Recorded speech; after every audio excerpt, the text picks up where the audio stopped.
What's up YouTube, it's Patriot here, and this was a battle I had against the person I met on Serebii. I was using a team that one of my friends made for me. And just because I was using a team that one of my friends made for me doesn't mean I'm taking team requests at this point. So I'll let you guys know when I'm taking team requests for me to use and stuff like that. So anyway, yeah, this was a ghost team that my friend Ryan built for me. And it's a pretty nice team, but it was really hard to use. I lost about like 5 or 6 times before I could actually get this battle where I won. And yeah, so hopefully you guys enjoy the battle and enjoy the sort of monotyping theme. There are actually 2 non-ghosts on the team, but you know, most of the team is a ghost, or part ghost type, so let's get past it. So anyway, quick update, actually, I'm going to be leaving for 8 weeks starting this Friday and going to Pennsylvania to do an internship, and I'll try to get at least 1 video up per week, maybe a Let's Play or Mega Man, or you know, just fighting Elite Four people in Pokemon games or whatever. I'll try to at least have some kind of videos up because I really don't want to leave you guys in the dark for no videos. So anyway, let's see, we leave off here. We're just setting up our hazards. I get up 1 layer of stealth rocks and 1 layer of spikes before he Dragon Tails me out in the Dusknoir. And he's got 1 layer of toxic spikes up, and now he's got his 2nd layer. So I'm just going to go for Ice Punch here, not wanting to overpredict him to switch out, because I knew that he'd probably just want to stay in and get his hazards up. So Ice Punch almost kills it, and this Dusknoir is banded, by the way. So Nidoqueen is just a little more defensive. So it loses that Ice Punch, and he's going to go into Heatran to take the next one, because he kind of knew I was banded from how much it did to Nidoqueen. And now I'm just going to switch out, because I really don't want to take a hit from this thing. And I'm going to go into Jellicent, who is going to be able to take that Fire Blast. Not as well as I thought it would, but I can't really complain because, you know, it did decent damage. So, my Jellicent's a special wall, and I'm not going to overpredict, so I'm just going to go for Surf, not wanting to, like, you know, go for Shadow Ball, thinking that he might bring out Latios or something to take a Surf. And, I go in for Surf and his incoming Nidoqueen, which is pretty nice for me because it kills it. And, now he's going to go into Latios, knowing that, well, I don't know if he thought I was like trapped in the Surf, but I don't know. I guess he just thought he could kill me with Latios, but I'm really bulky, and I have lots of HP and lots of special defense, so I'm going to be able to live 1 Thunder and hit it with a Shadow Ball. And I get special defense drop, which is going to be nice for me later, as you'll see. You'll see later that the special defense drop, it was kind of nice for me. And I live to Thunder, and this actually looks like it's an offensive Latios, which is kind of weird. It might even be Specs or something. But, you know, weird sets, you kind of come across them sometimes, whatever.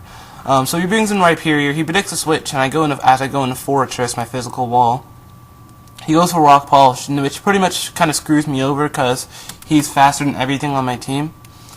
So he goes for Earthquake. I'm just going to sit here and set up spikes, because entry hazards are great. And I'm just going to die to another Earthquake, because I didn't really have anything to safely switch into to take Earthquake or whatever. And so now I'm going to go into Chandelure, and thanks to the fact I put a Scarf on this thing, it's going to be able to outspeed and hit it with the Energy Ball, which was just great. So I'm really glad I put a Scarf on this thing. Let's see. So now he's going to go on to Heatran, knowing that I'm Scarfed since I outsped his Rhyperior. I kind of have to switch out, because Energy Ball is 4x resisted by that thing.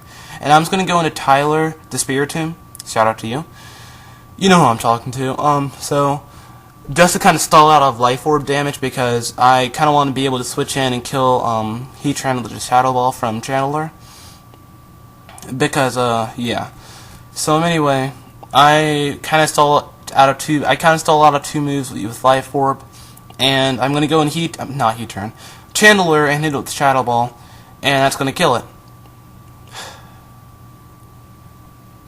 Okay, so he's going to go into Hitmonlee now, and right here is a pretty essential play. I switch out here and go into Bisharp, because I was wondering why he switched into Hitmonlee, because I thought he couldn't really do anything to me, but then, while I was battling, like after a few seconds about thinking about what that Hitmonlee could do to me, I remembered, oh, those things carry Sucker Punch. So I switched into Bisharp, and it turns out he does have the Sucker Punch, so, yeah, he goes into Tangrowth now, and he's going to just Leech Seed me. He knows I have the Ice Punch, but he doesn't really care.